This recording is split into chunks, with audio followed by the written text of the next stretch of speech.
Welcome back. Today I had planned to start my series on Matthew, but if you saw the chaos around me here, you'd understand why it's been put on hold. I bought a large number of books at a book sale a few days ago and have been cataloguing them, trying to sort out my library, and I've just not had time to do much else. So I thought I'd answer a question instead and delay the Matthew series until tomorrow. The question is, I've recently been listening to, who else? James Jordan's talks on Revelation, and have a question about the symbology of the eagle in the Bible. Eagles seem to be symbolic of Rome's destruction of Jerusalem. Deuteronomy 28 verse 49, Matthew 24 verse 28. And eagles also seem to have a more positive stream of symbolism. They're symbolic of angels, prophets, and they have an association with the Gospel of John.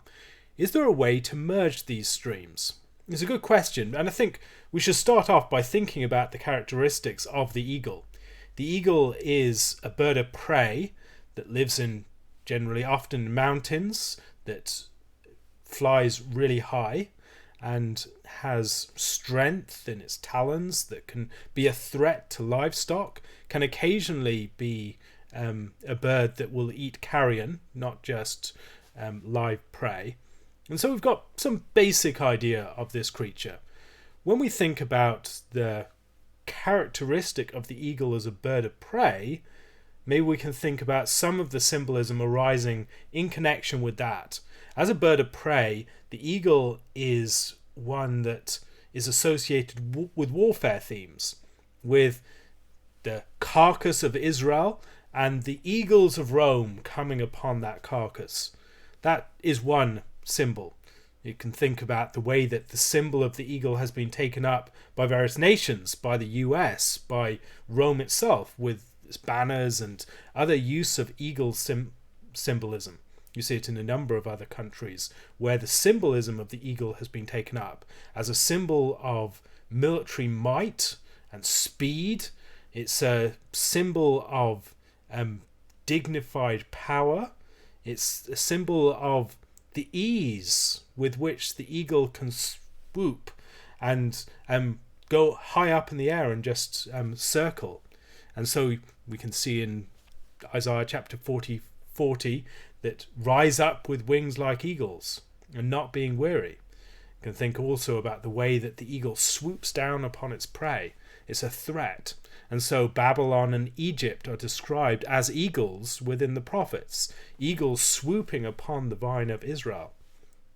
Now, these sorts of uses of the symbolism are very close to just natural metaphor that we might think about in the case of the eagle as our experience of it. But there's a deeper sort of symbolism that develops within scripture surrounding the eagle, because the eagle is associated with the cherubim. In Ezekiel chapter 1, one of the faces of the cherubim is an eagle, and then in later Christian symbolism, the eagle becomes associated with the fourth gospel. So John is often displayed in symbolism. If you see him in a church window, he'll often have an eagle with him.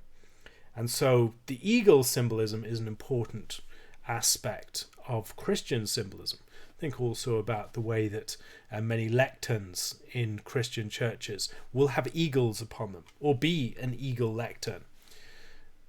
The eagle is an unclean bird within Leviticus, so that's another way in which we might see it as having more negative connotations. But being unclean doesn't necessarily mean something is bad. We can think of a number of examples of unclean animals that have all sorts of positive symbolism associated with them, and other animals that have more ambivalent symbolism that can move in either way. So we can think of the lion of the tribe of Judah, the way that Christ is described as like the lion of the tribe of Judah. But then Satan goes around like a roaring lion, seeking whom he may devour. So there's symbolism that can go in either way in those sorts of cases. Now, is there some sort of unifying principle that helps us to understand these things? Well, I think if we think about the way that the cherubim, the way that empires, the way that powerful figures are represented as these sorts of beasts, we may start to move towards something. And there, I think, the understanding that we'll arrive at is one in which these creatures are powerful, either protectors or predators of the people of God. So the beasts that rise up from the sea in the story of Daniel, they're not necessarily bad figures.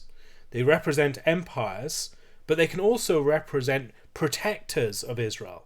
Figures that will rise up and maintain a realm in which Israel can operate. And so Israel is protected by these beasts. They're cherubic figures, just as the beasts of the cherubim are protective. They guard the boundaries to the garden. They guard God's throne. In the same way, the great empires of the nations rise up from the sea and they guard the special people of Israel. I think that sort of connection maybe moves us closer to understanding how this sort of symbolism operates. So the eagle, the symbolism of the eagle, is also associated with God himself. God brings Israel as if on eagle's wings to himself. God hovers over Israel like an eagle over its young. That symbolism is used in the most positive sense of all. That it's being connected with God himself. God is the great eagle, as it were, the great eagle that swoops down and takes prey in its claws, in its talons, but it's also the great eagle that hovers over its young, protects its young, and is an eagle that is one that brings people away from slavery. So God brings Israel on eagle's wings through the wilderness. In the book of Revelation, the woman is given the wings of an eagle. Now she has that ability of flight, but they are the wings of an eagle that she's given. And as she flies, she is given this particular capacity. The wings of an eagle are not just regular wings. They're particularly strong and powerful and broad wings. These are special wings. And so the woman is able to flee from the dragon that's pursuing her. She's given the wings of an eagle, and she's pursued by the winged dragon. And in these cases, I think we're seeing something more of partly the ambivalence, but also the very strong positive uses of this symbolism. That the eagle is a figure that is part of the wider world, not within the garden sanctuary itself necessarily, but a guardian figure. A guardian figure that can be associated with angels, with great kingdoms and powers, and also associated with God himself. This isn't a creature that you have within the house. The clean animals that Israel ate were mostly herbivores. They were herbivores, and they were also creatures. The sacrificial creatures were more domesticated creatures. And so these are tame creatures that really belong to a far gentler realm. But if you're going out into the wider world, you either will be preyed upon by eagles and lions and these sorts of figures, or you will have them protecting you. And so Israel is protected by eagle-like figures, by God himself as he brings Israel through the wilderness, and by the nations that God raises up, and also by the cherubim and these other angelic figures that protect Israel. And so I think that's part of how we can start to bring these things together. Whether John is represented by the eagle, I mean, certainly within traditional Christian symbolism he is, I think there are ways to dispute that. I'd suggest, along with James Jordan, that the eagle symbolism might be associated more with the Gospel of Luke than with the Gospel of John. John is more the Gospel of the man. And so we have a movement from the ox, the priestly book of Matthew, and the book associated with the law, to the book of the lion, the king of Israel in Mark, where Jesus is acting as the king, doing things suddenly and quickly and immediately. And then you have Luke, which is the prophetic book, associated with the eagle, who has far sight, who has that ability to rise up, connected with the angels, and all these sorts of things. And then, of course, John is the book of the man, the book of the God-man. And so I think that is, for me, a more attractive way of dividing out the Gospels. But eagle symbolism is used on a number of occasions in Scripture. Not as much as lion symbolism, but in both cases you do have predators presented in very positive ways on occasions, but also that same image of that great predator being expressed as a negative image, as these creatures that will prey upon Israel, whether that's the Romans, the Babylonians, the Egyptians, or whether in the case of the lion it's Satan himself. Thank you very much for listening. Lord willing, I'll be back tomorrow with my Matthew series.